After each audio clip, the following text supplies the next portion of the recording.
ओम शांति।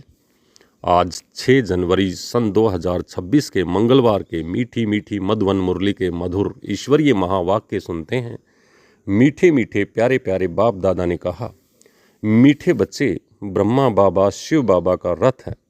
दोनों का इकट्ठा पाठ चलता है, इसमें जरा भी संशय नहीं आना चाहिए। मीठे बच्चे, ब्रह्मा बाबा शिव बाबा का रथ है। दोनों का इकट्ठा पाठ चलता है, इसमें जरा भी संशय नहीं आना चाहिए। प्रश्न: मनुष्य दुखों से छूटने के लिए कौन सी युक्ति रचते हैं जिसको महापाप कहा जाता है? मनुष्य दुखों से छूटने के लिए कौन सी युक्ति रचते हैं और जिसको महापाप कहा जाता है? उत्तर: मनुष्य जब दुखी होते हैं तो स्वयं को मारने या खत्म करने के अनेक उपाय रचते हैं। जीव घात करने की सोचते हैं, समझते हैं इससे हम दुखों से छूट जाएंगे, परंतु इन जैसा महापाप और कोई नहीं। वह और ही दुखों में फंस जाते हैं, क्योंकि यह है ही अपार दुखों की दुनिया। ओम शांति। बच्चों से बाप पूछते हैं, आत्माओं से परमात्मा पूछते हैं, यह तो जानते हो हम परमपिता परमात्मा के सामने बैठे हैं, उनको अपना रथ तो है नहीं। यह तो निश्चय है ना, इस ब्रकुटी के बीच में बाप का निवास स्थान है। बाप खुद कहते हैं, मैं इनकी ब्रकुटी के बीच में बैठता हूँ, इनका शरीर लोन पर लेता हूँ। आत्मा ब्रकुटी के बीच है तो बाप भी वहीं बैठते हैं ना। ब्रह्मा है तो शिव बाबा भी है, ब्रह्मा नहीं हो तो शिव बाबा बोलेंगे कैसे? ऊपर में शिव बाबा को तो सदैव याद करते आए हो। अब तुम बच्चों को पता है हम बाप के पास यहाँ बैठे हैं। ऐसे नहीं कि शिव बाबा ऊपर में है, उनकी प्रतिमा यहाँ पूजी जाती है। यह बातें बहुत समझने की हैं। तुम तो जानते हो बाप ज्ञान का सागर है। ज्ञान कहाँ से सुनाते हैं? क्या ऊपर से सुनाते हैं? यहाँ नीचे आया है ना। ब्रह्मा तन से सुनाते हैं। कई कहते हैं हम ब्रह्मा को नहीं मानते हैं, परंतु शिव बाबा खुद कहते हैं ब्रह्मा तन द्वारा कि मुझे याद करो। यह समझ की बातें हैं ना, लेकिन माया बड़ी ज़बरदस्त है, एकदम मुंह फिराकर पिछाड़ी में कर देती है। अब तुम्हारा कांध शिव बाबा ने सामने किया है, सम्मुख बैठे हो ना, फिर जो ऐसे समझते हैं ब्रह्मा तो कुछ नहीं, उनकी क्या गति होगी? दुर्गति को पा लेते हैं। कुछ भी ज्ञान नहीं है। मनुष्य पुकारते भी हैं ओ गॉड फादर, फिर वह गॉड फादर सुनता है क्या? उनको कहते हैं ना लिबरेटर आओ, या वहाँ बैठे लिबरेट करेंगे क्या? कल्प कल्प पुरुषोत्तम संगम युग पर ही बाप आते हैं, जिसमें आते हैं उनको ही अगर उड़ा देंगे तो फिर क्या कहेंगे? नंबर 1 तमो प्रधान निश्चय होते हुए भी माया एकदम मुंह फेर देती है। इतना उसमें बल है जो एकदम बर्थ नोटे पैनी यानी 1 कौड़ी का बना देती है। ऐसे भी कोई ना कोई सेंटर्स पर हैं, इसलिए बाप कहते हैं खबरदार रहना। बल किसी को सुनाते भी रहे सुनी हुई बातें, परंतु वह जैसे पंडित मिसल हो जाते हैं। जैसे बाबा पंडित की कहानी बताते हैं ना, उसने कहा राम राम कहने से नदी पार हो जाएंगे, और वह भी एक कहानी बनाई हुई है। इस समय तुम बाप की याद से विषय सागर से क्षीर सागर में जाते हो ना। उन्होंने भक्ति मार्ग में ढेर कथाएं बना दी हैं, ऐसी बातें तो होती नहीं। यह एक कहानी बनी हुई है। पंडित औरों को कहता था, खुद बिल्कुल चट खाते में, खुद विकारों में जाते रहना और दूसरों को कहना कि निर्विकारी बनो, तो उनका क्या असर होगा? ऐसे भी ब्रह्मा कुमार कुमारियां हैं, खुद निश्चय में नहीं, दूसरों को सुनाते रहते हैं। इसलिए कहाँ कहाँ सुनाने वाले से भी सुनने वाले तीखे चले जाते हैं। जो बहुतों की सेवा करते हैं वह जरूर प्यारे तो लगते हैं ना। पंडित झूठा निकल पड़े तो उसको कौन प्यार करेंगे? फिर प्यार उन पर चला जाएगा जो प्रैक्टिकल में याद करते हैं। अच्छे अच्छे महारथियों को भी माया हप कर लेती है। बहुत हप हो गए। बाबा भी समझाते हैं अभी कर्मातीत अवस्था नहीं हुई है। एक तरफ लड़ाई होगी, दूसरी तरफ कर्मातीत अवस्था होगी, पूरा कनेक्शन है। फिर लड़ाई पूरी हो जाने से ट्रांसफ़र हो जाएंगे। पहले रुद्रमाला बनती है, यह बातें और कोई नहीं जानते। तुम समझते हो विनाश सामने खड़ा है। अब तुम हो माइनॉरिटी, वो है मेजॉरिटी, तो तुमको कौन मानेगा? जब तुम्हारी वृद्धि हो जाएगी फिर तुम्हारे योग बल से बहुत खींच करके आएंगे। जितना तुमसे कट जंक निकलती जाएगी उतना बल तुम में भरता जाएगा। ऐसे नहीं बाबा जानी जाननहार है, यहाँ आकर सबको देखते हैं, सबकी अवस्थाओं को जानते हैं। बाप बच्चों की अवस्था को नहीं जानेंगे तो किसकी जानेंगे? सब कुछ मालूम पड़ता है। इसमें अंतर्यामी की कोई बात नहीं। अभी तो कर्मातीत अवस्था हुई नहीं है। आसुरी बातचीत चलन आदि सब प्रसिद्ध हो जाते हैं।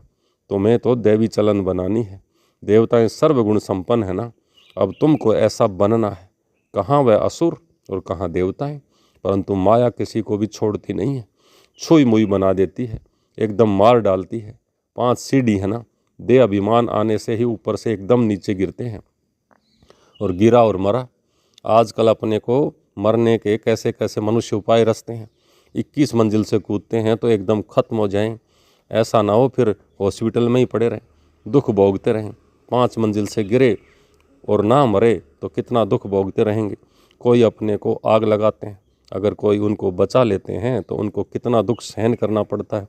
जल जाए तो आत्मा तो भाग जाएगी ना, इसलिए जीवघात करते हैं, शरीर को ख़त्म कर देते हैं, लेकिन उससे पाप तो ख़त्म नहीं होते। समझते हैं शरीर छोड़ने से दुखों से छूट जाएंगे, परंतु वह भी महापाप है, और ही अधिक दुख भोगने पड़ते हैं, क्योंकि यह है ही अपार दुखों की दुनिया। वहाँ है अपार सुख सतयुग में। तुम बच्चे समझते हो अभी हम रिटर्न होते हैं, दुख धाम से सुख धाम में जाते हैं। अब बाप जो सुख धाम का मालिक बनाते हैं उनको याद करना। इन द्वारा बाप समझाते हैं, चित्र भी है ना, ब्रह्मा द्वारा स्वर्ग की स्थापना। तुम कहते हो बाबा हम अनेक बार आपसे स्वर्ग का वर्षा लेने आए हैं, बाप भी संगम पर ही आते हैं जबकि दुनिया को बदलना है। तो बाप कहते हैं मैं आया हूँ तुम बच्चों को दुख से छुड़ाकर सुख की पावन दुनिया में ले जाने। बुलाते भी हैं, हे पतित पावन आओ, आकर हमें पावन बनाओ। यह थोड़ी समझते हैं कि हम महाकाल को बुलाते हैं कि हमको इस छी दुनिया से घर ले चलो। ज़रूर बाबा आएगा, हम मरेंगे तब तो पीस शांति होगी। शांति शांति करते रहते हैं, शांति तो है परम धाम में, वहाँ जाएंगे तभी तो शांति होगी। परंतु इस दुनिया में शांति कैसे हो जब तक इतने ढेर मनुष्य हैं। सतयुग में सुख शांति थी, अभी कलयुग में अनेक धर्म हैं। वह जब खत्म हो तब तो एक धर्म की स्थापना हो, तब तो सुख शांति हो। हाहाकार के बाद ही फिर जय जयकार होगी। आगे चल देखना, मौत का बाजार कितना गर्म होता है। विनाश जरूर होना है। एक धर्म की स्थापना बाप आकर कराते हैं, राजयोग भी सिखाते हैं, बाकी सब अनेक धर्म खलास हो जाएंगे। गीता में कुछ दिखाया नहीं है। 5 पांडव और कुत्ता हिमालय पर जाकर गल गए, फिर रिजल्ट क्या मिला? परले दिखा दी। जलमयी बल होती है, परंतु सारी दुनिया जलमयी हो नहीं सकती। भारत तो अविनाशी पवित्र खंड है, उसमें भी आबू सबसे पवित्र तीर्थ स्थान है, जहाँ बाप आकर तुम बच्चों के द्वारा सबकी सदगति करते हैं।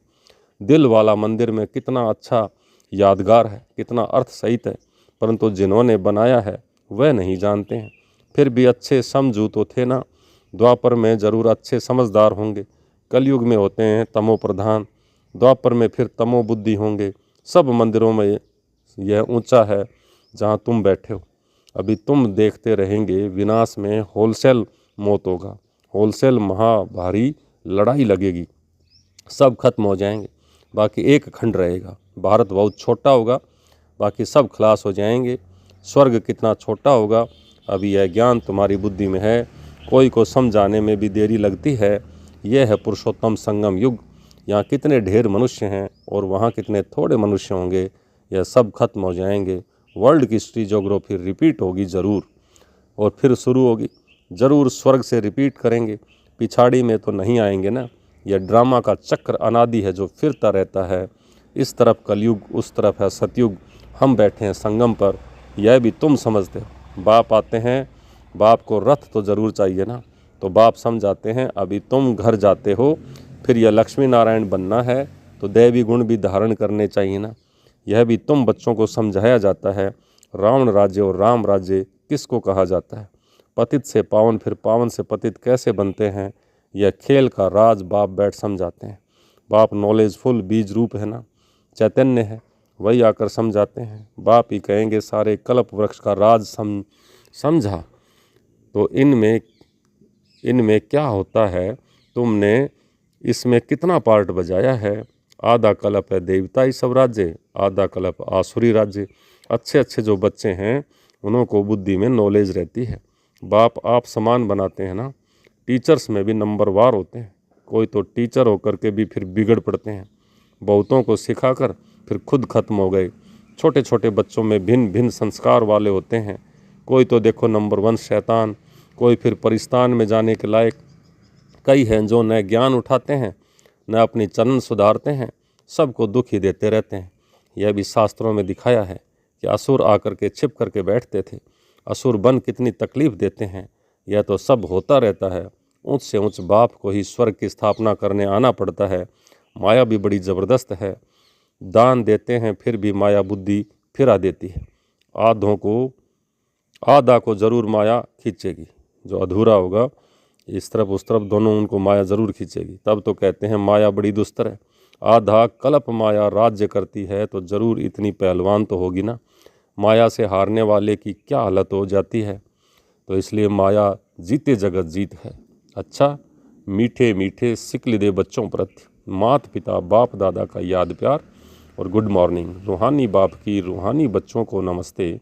हम रूहानी बच्चों की रूहानी बाप दादा को बहुत बहुत याद प्यार, गुड मॉर्निंग और नमस्ते। नमस्ते मीठे बाबा, बहुत बहुत शुक्रिया आपका। धारणा के लिए मुख्य सार: पहला, कभी भी छुई मुई नहीं बनना है। देवताई गुण धारण कर अपनी चलन सुधारनी है। दूसरा, बाप का प्यार पाने के लिए सेवा करनी है। लेकिन जो दूसरों को सुनाते हो ना, वह स्वयं धारण करना है। कर्मातीत अवस्था में जाने का पूरा पूरा पुरुषार्थ करना है। आज का वरदान: साकार रूप में बाप दादा को सम्मुख अनुभव करने वाले कंबाइंड रूपधारी भव है। साकार रूप में बाप दादा को सम्मुख अनुभव करने वाले कंबाइंड रूपधारी भाव। जैसे शिव शक्ति कंबाइंड है, ऐसे पांडवपति और पांडव कंबाइंड हैं।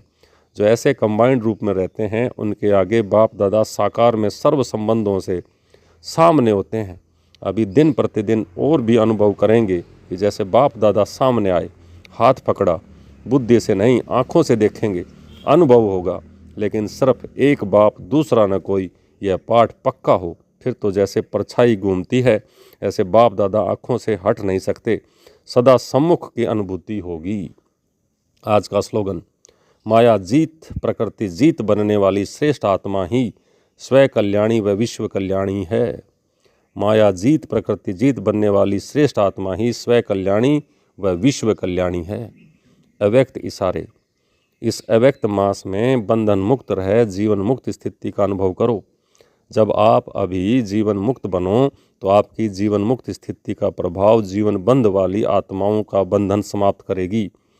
तो वह डेट कब होगी? जब सब जीवन मुक्त होंगे, कोई बंधन नहीं। सब बंधनों में पहला एक बंधन है देह भान का बंधन, उससे मुक्त बनो। देह नहीं तो दूसरे बंधन स्वतः ही खत्म हो जाएंगे। अच्छा, ओम शांति।